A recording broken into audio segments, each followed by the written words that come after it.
আল্লাহর হাবিব ডাক দেন, জিবরাইল, যেদিন কিয়ামতের মাঠটা কায়েম হয়ে যাবে গো, কিয়ামতের মাঠে আমার উম্মতগুলো সেদিন দিশাহারা হয়ে যাবে।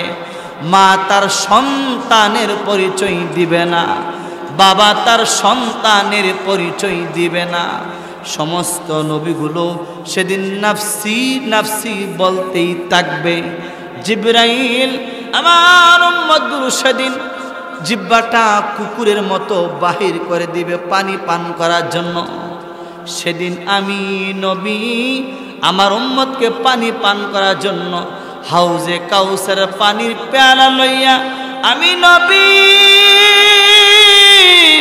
হাউজে কাউসার পারে তারা থাকবো রে।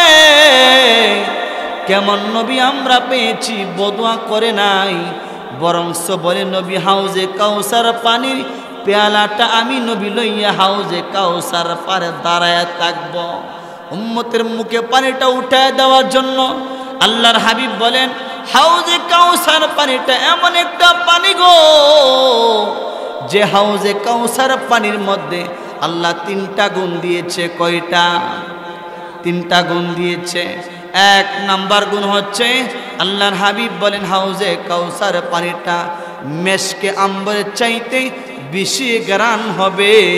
আল্লাহর হাবিব বলেন দুই নাম্বার হচ্ছে হাউজে কাউসার পানিটা মধুর চেয়ে বেশি মিষ্টি হবে, দুধের চাইতে বেশি সাদা হবে। আল্লাহর হাবিব বলেন হাউজে কাউসার পানি কোন ব্যক্তি যদি এক পেয়ালা পান করে গো, 50,000 বছর তার পানির পিপাসা লাগবে না। কেমন হাউজে কাউসার পানি? হাউজে কাউসার পানি পেয়ালা লইয়া আমার নবী আপনার নবী দাঁড়ায় থাকবে হাউজে কাউসার পানি। উম্মতের জন্য বদুয়া করে নাই রে, বদুয়া করে নাই। এমত অবস্থায় উম্মতের মধ্য দিয়ে উম্মতগুলো আসবে হাউজে কাউসার পানিটা পান করার জন্য। উম্মতের মধ্য দিয়ে নবীর মধ্য দিয়ে আল্লাহ একটা পর্দা ফেলে দিবে। পর্দাটা ফেলে দেওয়ার সঙ্গে সঙ্গে আল্লাহর হাবিব এমন জোর একটা চিৎকার মারবে। আল্লাহর হাবিব সেদিন বলবে, মালিক তুমি তো দুনিয়ার জমিনে আমার হাউজে কাউসার পানিটা দিয়েছ, তাহলে কেন তুমি এখন আবার পর্দা ফেলে দিয়েছ? আল্লাহ সেদিন বলবে, যুবক ভাই দিলের কানটা লাগায় শুনবেন, ভূমিকার মধ্যে যেই কথাটা আপনাদেরকে বলেছিলাম, আল্লাহ সেদিন বলবে, নবী গো আপনি তাদেরকে হাউজে কাউসার পানিটা পান করাইবেন না গো নবী। আল্লাহর হাবিব সেদিন বলবে, কেন আমি হাউজে কাউসার পানিটা পান করাইব না? আল্লাহ সেদিন বলবে, ওগো নবীজি, যে ইসলামের জন্য গো, যেই উম্মতের জন্য আপনি মক্কার জমিনে পবিত্র রক্ত দিয়েছিলেন, আপনি তায়েফের ময়দানে রক্ত দিয়েছিলেন, সেই পবিত্র রক্ত দেওয়া ইসলামকে তারা লালন পালন করে নাই, আপনার সুন্নতের তাবেদারি করে নাই, আপনার সুন্নতের আমল করে নাই, আপনাকে তারা ভালোবাসে নাই, মহব্বত করে নাই গো নবী, আপনাকে অনুসরণ করে নাই। এই জন্য আজকে তাদেরকে আপনি হাউজে কাউসার পানিটা পান করাইবেন না। কথাটা স্পষ্ট হয়ে গেল। যারা নবীর ভালোবাসবে না, মহব্বত করবে না, সুন্নতের তাবেদারি করবে না, আল্লাহ বলেন তাদেরকে হাউজে কাউসার পানিটা আপনি পান করাইবেন না। আর যারা আপনারা ভালোবাসবে, মহব্বত করবে, তাহলে বোঝা গেল হাউজে কাউসার পানি পান করতে পারবেন। কথা বলেন ঠিক কিনা? যদি নবীর ভালোবাসেন, মহব্বত করেন, অনুসরণ করে অনুকরণ করেন, তাহলে আল্লাহ বলেন হাউজে কাউসারে পানি পান করা সম্ভব হবে। আর যদি যারা আপনার সুন্নতের তাবেদারি করে নাই, তাদেরকে আপনি হাউজে কাউসার পানি পান করাইবেন না। কথা বুঝছেননি? এখন সুন্নতের আমল করবেন তো সবাই ইনশাআল্লাহ, নবীর মহব্বত করবেন তো সবাই ইনশাআল্লাহ। জীবনের চেয়ে বেশি নবীর ভালোবাসতে হবে, নবীর মহব্বত করতে হবে। এই জন্য আল্লাহ বলেন, যদি তোমরা হাউজে কাউসার পানি পান করতে চাও, বেশি বেশি করে সুন্নতের আমল করো। নবীর সুন্নতের মালা গলার মধ্যে লাগাও। যখন সুন্নতের গলা মালা লাগায় তুমি কবরে যাইবা, নবী দেখেই তোমার চিনবে যে এটা আমার উম্মত। কথা বলেন ঠিক কিনা? এজন্য সুন্নতের আমল করতে হবে, বেশি বেশি করে সুন্নতের তাবেদারি করতে হবে।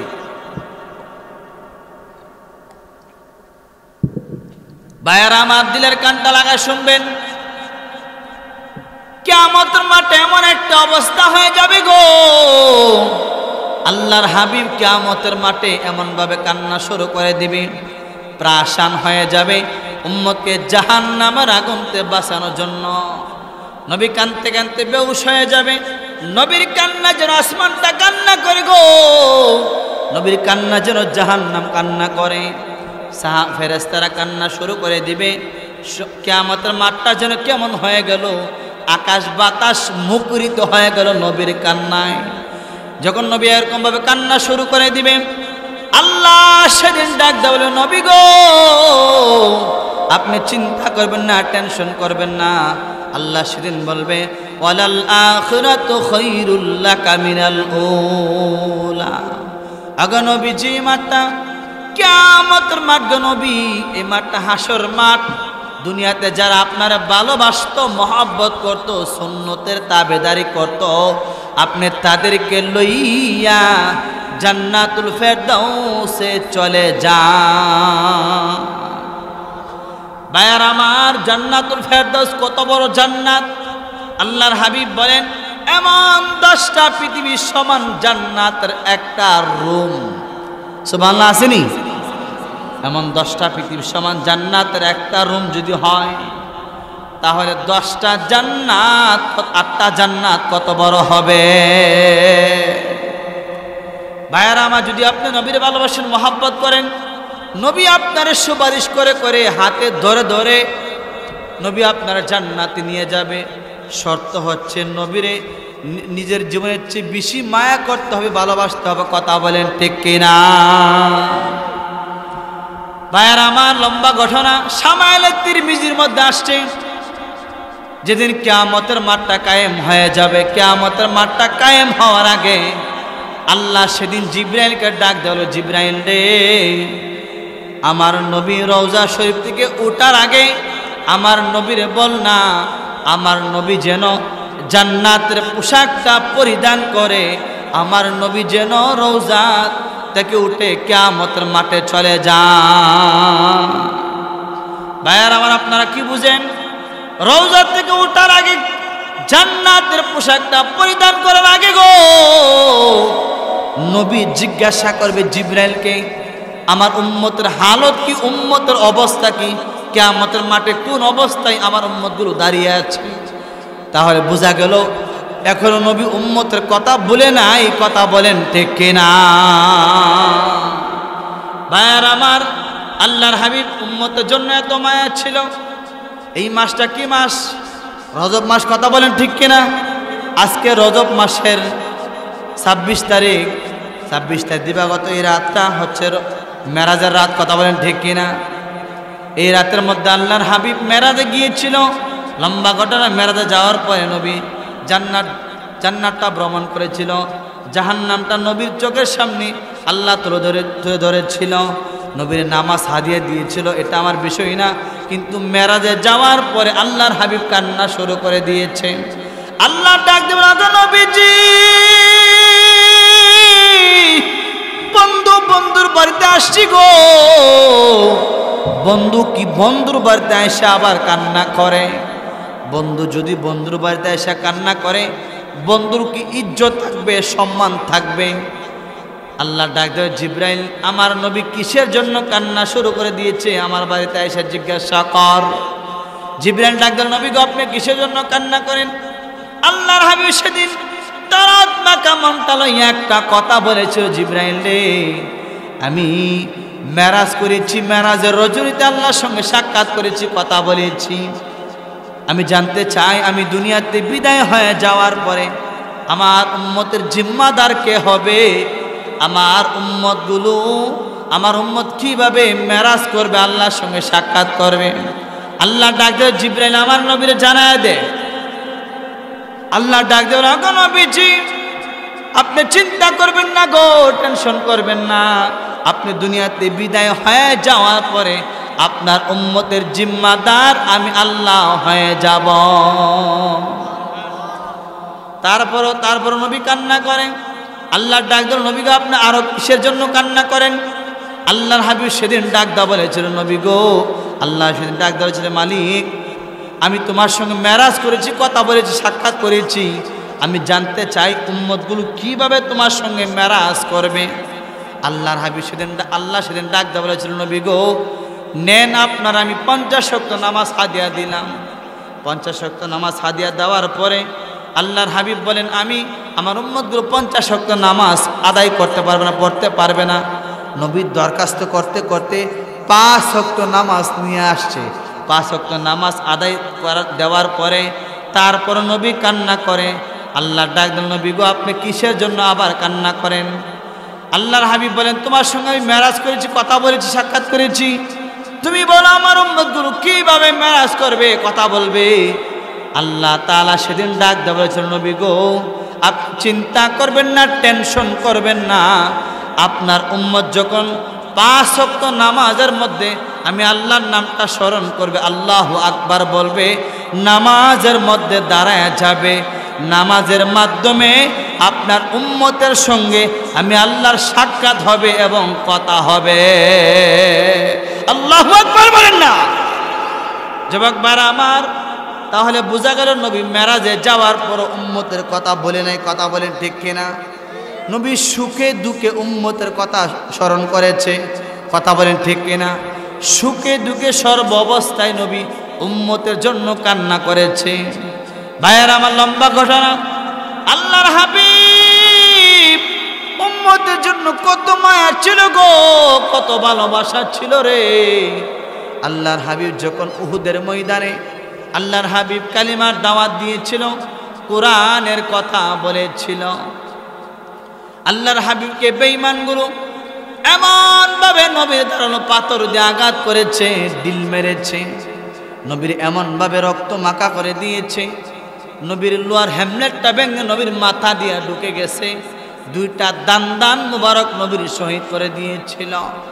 গোটা উহুদের ময়দানে ঘোষণা হয়ে গেছে, কুতিলা মুহাম্মদ, দুনিয়াতে নাই গো, মুহাম্মদ দুনিয়াতে বিদায় হয়ে গেছে। গোটা উহুদের ময়দানে কান্নার রোল পড়ে গেছে। হযরত আবু বকর মতো সাহাবী হাত থেকে সেদিন তরবারি ফেলে দিয়েছে। আবু বকর মাটির মধ্যে গড়ায় কান্না শুরু করে দিয়েছে, আল্লাহর হাবিব দুনিয়াতে নাই গো, আমি কার জন্য বেঈমানদের সঙ্গে জিহাদ করব, মোকাবেলা করব। হযরত আবু বকর কান্না শুরু করে দিয়েছে। খলিফাতুল মুসলিমিন ওমর মতো সাহাবী, এমন একজন সাহাবী হাত থেকে তরবারি ফেলে দিয়েছে, মাটির মধ্যে গড়ায় গড়ায় হযরতে ওমর কান্না শুরু করে দিয়েছে। হযরতে বেলাল হাত থেকে তরবারি ছেড়ে দিয়ে কান্না শুরু করে দিয়েছে। বেলাল বলে, আল্লাহর হাবিব দুনিয়াতে নাই গো, নবী যদি মসজিদের মধ্যে ইমামতি না করে আমি কার জন্য আর মসজিদে নবীর মধ্যে আজান দিব? হযরতে বেলাল এরকম ভাবে মাটির মধ্যে গড়া কান্না করে গো। হযরতে সালমান ফার্সি কান্না করে, হযরতে আবু তালহা কান্না করে, এরকম ভাবে সমস্ত সাহাবায়ে কেরাম এরকম ভাবে গোটা উহুদের ময়দানে কান্নার রোল পড়ে গিয়েছিল। কিন্তু নবী নাই, নবী নাই। ওইদিকে একজন মহিলা আওলা বেশে, পাগলনির বেশে উহুদের ময়দান দিকে দৌড়ায়। সাহাবীরা ডাক দেওয়ার, মহিলারে কোথায় যাও? সেদিন মহিলা ডাক দেওয়া বলেছিল, সাহাবীরা রে উহুদের ময়দানে যাই। সাহাবীরা ডাক দিল, মা গো উহুদের ময়দানে গিয়ে কোনো লাভ নাই। উহুদের ময়দানে তোমার স্বামী শহীদ হয়ে গেছে, তোমার বাবা শহীদ হয়ে গেছে, তোমার স্বামী শহীদ হয়ে গেছে, উহুদের ময়দানে গিয়ে কোনো লাভ নাই। মহিলা সেদিন জবাব দিয়েছিল, সাহাবীরা আমি তোমাদেরকে জিজ্ঞাসা করেছি আমার বাবা কোথায়, আমার স্বামী কোথায়, আমার সন্তান কোথায়? আগে বল না রে। আমার দিনের নবী উহুদের ময়দানে জিন্দা আসেনি। ভাইয়ের আমার, গোটা উহুদের ময়দানে এমন ভাবে কান্নার রোল পড়ে গেছে। আল্লাহর হাবিবের সঙ্গে একজন সাহাবী ছিল, যায়েদ ইবনে হারেসা। আল্লাহর হাবিব যায়েদকে লক্ষ্য করে বলে, যায়েদ রে, বেঈমানগুলো আমার এমন ভাবে দাঁড়ার পাথর দিয়ে আঘাত করেছে, এমন ভাবে নির্যাতন করেছে, আমার রক্ত যদি জমিনের মধ্যে পড়ে যায় গো, জমিনের মধ্যে ভূমিকম্প শুরু হয়ে যাবে, জমিন বরদাস্ত করতে পারবে না। সুতরাং তুমি রুমাল দিয়ে তুমি রক্তগুলো চোষণ করো। হযরত যায়েদ বলেন, বেঈমানগুলো আল্লাহর হাবিবকে এমন দারুণ পাথর দিয়ে আঘাত করেছিল, শুধু রক্ত গড়া গড়া জমিনের মধ্যে পড়তেছিল, রক্তগুলো বাইর হচ্ছে। আমি যায়েদ রুমাল দিয়ে রক্ত চোষণ করতেছিলাম, কিন্তু রুমালের মধ্যে আর রক্তগুলো চোষণ করে না। এমত অবস্থায় হযরত যায়েদ বলেন আল্লাহর হাবিবের শরীরটা দুর্বল হয়ে গেছে, নবীর শরীরটা ক্লান্ত হয়ে গেছে। নবী রক্ত মাখা হইয়া জমিনের মধ্যে পড়ে গেছে। নবী একটা গুহার মধ্যে পড়ে উম্মতের জন্য সেজদা অবস্থায় নবী কান্না শুরু করে দিয়েছে। ওইদিকে হযরত আবু বকর ওমর নবীরে পাওয়ার জন্য, নবীর সন্ধানে হযরতে আবু বকর ওমর রাস্তা দিয়ে হাঁটতেছিল, মরুভূমি দিয়ে হাঁটতেছিল। একটু সামনে যাওয়ার পরে একটা রাকাল ছেলে উট বুকরি রাখতেছিল। আবু বকর ডাক দেওয়া, রাকাল ছেলে, মুহাম্মদ নামে কোন ব্যক্তি তুমি চিনুনি? রাকাল ছেলে সেদিন ডাক দিল, আবু বকর রে, ওমর রে, আমি মুহাম্মদ নামে কোনো ব্যক্তির চিনি না, কিন্তু আজকে 3টা দিন হয়ে গেল ওমর, ওই পাহাড়ের মধ্যে গো, ওই গুহার মধ্যে একটা লোক এমন ভাবে কান্না করে, ওই লোকটার কান্নার কারণে আজকে 3টা দিন হয়ে গেল আমার উটগুলো বকরিগুলো মুখের মধ্যে ঘাস লাগায় না, খাবার লাগায় না। লম্বা ঘটনা ভাইয়ের আমার, আমি শেষ করে দিচ্ছি। খুবই ক্লান্ত এমন অবস্থায় ওই রাকাল ছেলে ডাক দে বলে, আবু বকর রে, তোমাদের হাতে পায়ে ধরে বলি, ওই লোকটা তোমরা দয়া করে ওই জায়গা থেকে তোমরা নিয়ে যাও, আর যদি না নিয়ে যাও ওই লোকটার কান্নার কারণে আমার উটগুলো বকরিগুলো না খাইয়া দুনিয়াতে বিদায় হয়ে যাবে। চিন্তা করেন, উট বকরিগুলো, নবীর চিন্তা, নবীর বিরহ ব্যথা, নবীর কান্নার আওয়াজটা উটের কানে এসে লাগছে গো। এমত অবস্থায় উটগুলো খাবার বন্ধ করে দিয়েছে, কিন্তু চিনলাম না রে, আমরা মানুষ হইয়া এই কথাটা আমরা চিনলাম না। নবীর ভালোবাসা নবী কারে কই রে, আমরা ডাইরেক্ট ইসলাম পেয়েছি, আমরা মনে করেছি কুসু পাতার মতো আমরা ইসলাম পেয়েছি। ইসলামের আজকে কদর নাই, নবীর আজকে কদর নাই, কোরআনের কোনো কদর নাই। কথা বলেন ঠিক কিনা? নবীর কোনো মূল্য নাই আমাদের কাছে। যেই নবীর জীবনটা উম্মতের জন্য কুরবান করে দিয়েছে, যেই নবী উম্মতের জন্য জীবনটা বিসর্জন দিয়েছে, নবী এত রক্ত মাখা হওয়ার পরও নবী উম্মতি উম্মতি বলে কান্না শুরু করে দিয়েছে। হযরত আবু বকর ডাক দিয়ে বলে, ওমর, এই লোকটা দুনিয়ার কোনো সাধারণ মানুষ হবে না রে, দুনিয়ার কোনো মানুষ হবে না, এটা আমার নবী ছাড়া আর কেউ এমন কান্না পৃথিবীতে করতে পারে না। হযরত ওমর, হযরত আবু বকর দৌড়া চলে গেল ওই পাহাড়ের মধ্যে। পাহাড়ের মধ্যে যাওয়ার পরে এমত অবস্থায় তাকায় দেখে, হযরত আবু বকর তাকায় দেখে নবীরে, নবী এমন ভাবে চেহারাটা মলিন হয়ে গেল, সেজদা অবস্থায়, মাথাটা মাটির মধ্যে লাগায় নবী কেমন জানে কেউ সুরে কান্না করে গো। নবীর চেহারাটা লাল হয়ে গেছে, নবীর চেহারার মধ্যে রক্ত জমাট হয়ে গেছে। হযরত আবু বকর ডাক দিয়ে বলে, ওগো নবীজি, আমি আপনার হিজরতের সাথী গো নবী, আমি আপনার শ্বশুর, আমি আপনার সুখে দুঃখের বন্ধু।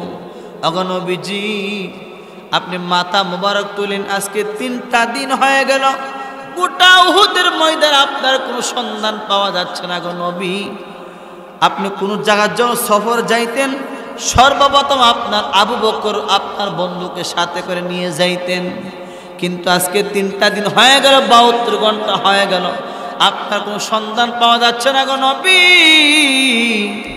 হযরত আবু বকর এরকম ভাবে কান্না করে, কিন্তু নবী মাথা তোলে না। হযরত আবু বকর বলেন, নবী গো, আমার জিন্দেগির সমস্ত আমলগুলো আপনার উম্মতের জন্য আমি কুরবান করে দিলাম।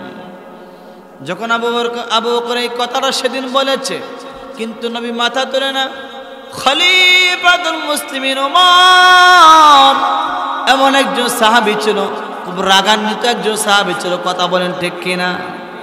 খলিফাতুল মুসলিমিন ওমর ডাক দিলেন, নবী গো, তাকায় দেখুন না গো নবী, আপনার মাতার সামনে দাঁড়ায় আপনার আদরের সাহাবী, আপনার কলিজার টুকরা সাহাবী খলিফাতুল মুসলিমিন ওমর দাঁড়ায় আপনার সামনে কান্না করে। ওগো নবীজি, যেই ওমর কালিমা পড়ার আগে, মুসলমান হওয়ার আগে 2টা হাতের মধ্যে তরবারি লইয়া আপনার মাথা মোবারক আনার জন্য, আপনার বুড়ি থেকে মাথাটা আলাদা করে দেওয়ার জন্য আমি সেই উমর আপনার দরবারে গিয়েছিলাম। নবী গো, সেদিন আপনার দরবারে সেদিন গিয়া আমি উমর আপনার মাথা আনতে গিয়ে আমার মাথাটাই আপনার কাছে কোরবান করে দিয়েছিলাম। সুবহানাল্লাহ, আমি শেষ করে দিয়েছি। জমা রাখেন, হুজুর আইতাছে, হুজুর সাথে কইেন, আমি খুব ক্লান্ত, কথা বলতে পারছি না। ভাইয়ার আমার, এমন অবস্থায় খলিফাতুল মুসলিমিন ওমর ডাকতে পারে, ওগো নবীজি,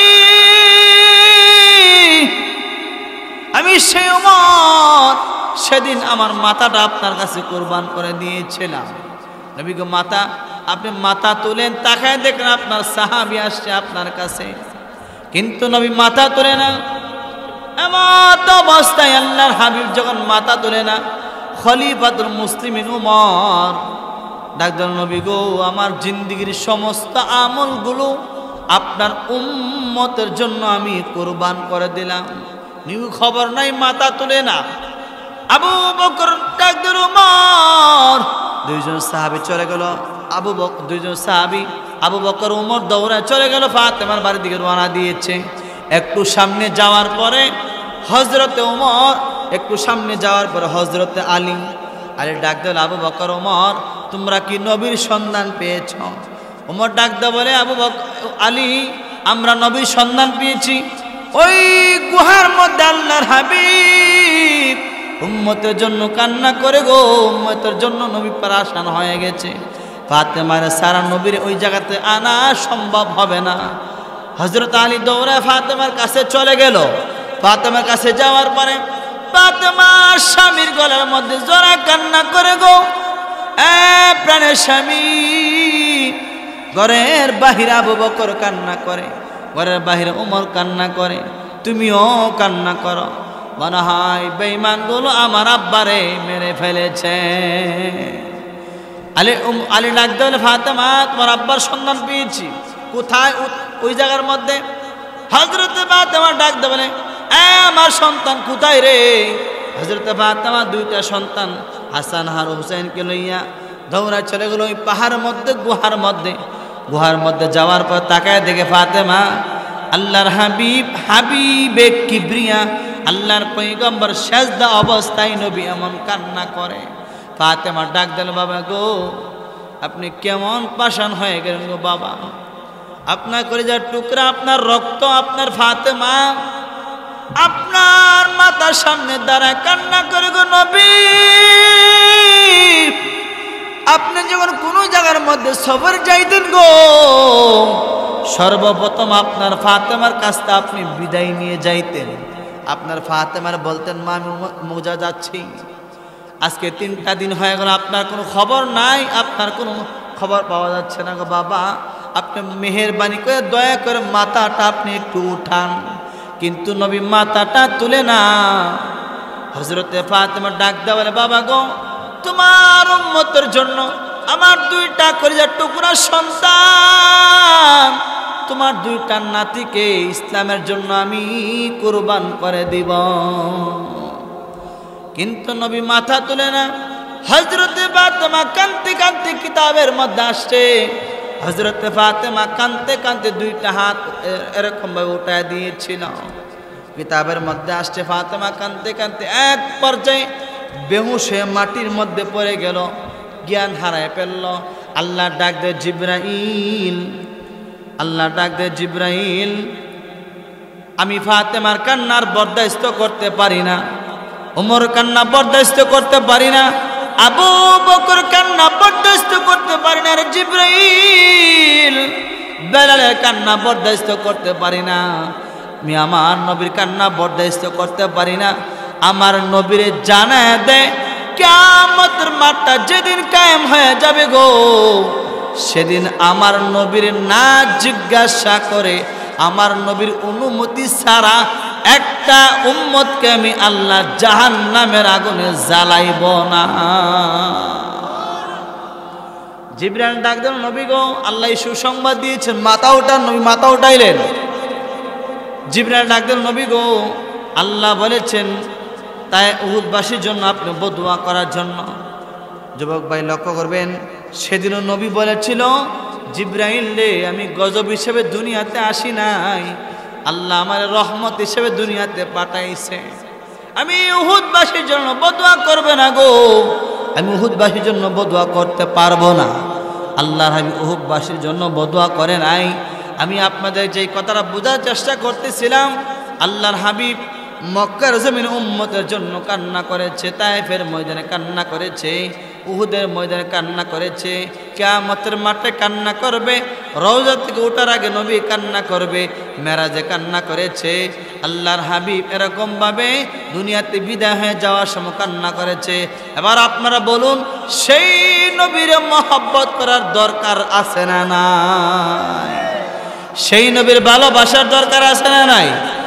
এই 1.5 ঘন্টা এই কথাটি আপনাকে বুঝাইলাম নবীর চিনানোর জন্য, নবী কারকে বোঝানোর জন্য, নবীর সুন্নতের তাবেদারি করার জন্য। যদি আপনি নবীর ভালোবাসেন কি ফায়দা হবে? আল্লাহর হাবিব বলেন, মান আহাব্বা সুন্নতি ফাকাদ আহাব্বানি ওমান আহাব্বানি কানা মাই ফিল জান্নাহ। আল্লাহর হাবিব বলেন, যে ব্যক্তি আমার সুন্নতের আমল করবে গো, আমি নবী কানা মাই ফিল জান্নাহ, আমি নবী ওই উম্মতকে জান্নাতে নিয়ে যাব। ভাইয়ার আমার, আল্লাহ বলেন, কুল ইন কুনতুম তুহিব্বুনাল্লাহ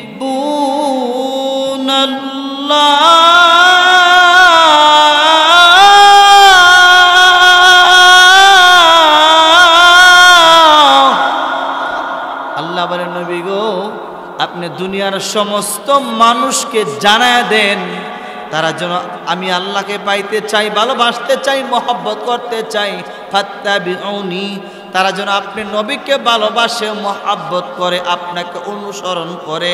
অনুসরণ করা মানে হচ্ছে আপনার সুন্নতের তাবেদারি করে। যদি আপনার সুন্নতের তাবেদারি করে, আল্লাহ বলেন, ইহবিবিকুমুল্লাহ, আমি আল্লাহ আপনার উম্মতকে ভালোবাসবো, মহব্বত করব। 3 নম্বর হচ্ছে আল্লাহ বলেন, ওয়াল্লাহু গফুরুর রহিম। আল্লাহ বলেন, নবী গো, আপনার উম্মতের জিন্দেগীর সমস্ত গুনাহগুলো আমি আল্লাহ ক্ষমা করে দিব, মার্জনা করে দিব। জোরে বলেন আল্লাহু আকবার। আল্লাহ বলে, গো নবীজি, যদি তারা আপনার ভালোবাসে, মহব্বত করে, আমি আল্লাহকে পেয়ে যাবে। 2 নম্বর হচ্ছে আমি আল্লাহ তাদেরকে ভালোবাসবো। 3 নম্বর হচ্ছে তাদের সমস্ত গুনাহগুলো আমি আল্লাহ ক্ষমা করে দিব, মাফ করে দিব। এর চেয়ে বোঝানো সম্ভব হবে? এখন যদি আপনি নবীর ভালোবাসেন, মহব্বত করেন, সুন্নতের আমল করেন, তাহলে আল্লাহরে পেয়ে গেলেন। আল্লাহর পেয়ে যাওয়া মানি আল্লাহ আপনার জান্নাত দিয়ে দিবে। আল্লাহর পেয়ে যাওয়া মানে হচ্ছে আল্লাহ আপনার মহব্বত করবে।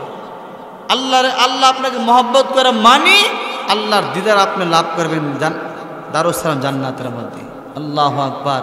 সম্মানিত, শুধু খুব ক্লান্ত, অনেক কষ্ট করে আসছি, রাস্তাগুলো ভালো না, বিশেষ করে কুমিল্লা রাস্তা খুব খারাপ। আপনারা যারা গিয়েছেন দেখবেন খুবই খারাপ, খুব ক্লান্ত, কথা বলতে খুব কষ্ট হচ্ছে। খাওয়া দাওয়া করি নেই ভাইয়ার আমার।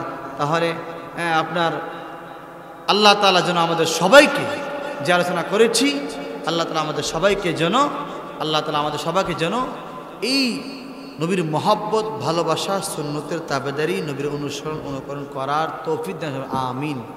আল্লাহ যেন এই গুজাখাইর পশ্চিম পাড়ার যুব সমাজকে আল্লাহ তাআলা দ্বীনের জন্য, ইসলামের জন্য কবুল করে সবাই আমিন। আল্লাহ তাদেরকে দিনের মুজাহিদ বানায় দেন, জোরে বলেন আমিন।